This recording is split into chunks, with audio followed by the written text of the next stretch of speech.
Sa ating balita, bilang bahagi ng pagsisikap ng pamahalaan na umagapay sa mga magsasaka, pinangunahan ni Pangulong Ferdinand R. Marcos Jr. ang pamamahagi ng financial assistance at titulo sa ilang mga benepisaryo sa San Fernando, Pampanga.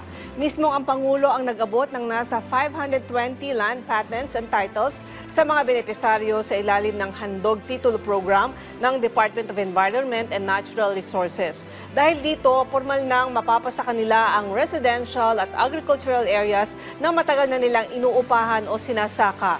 Bukod dyan, namahagi rin ng Pangulo sa tulong ng DSWD ng 10,000 pisong halaga ng cash assistance sa nasa 2,970 na individual at makakatanggap din sila ng family food packs. Ayon sa Pangulo, ito'y bahagi ng commitment ng pamahalaan na mapadali ang proseso ng pagpapatitulo ng lupa at transparency sa land management.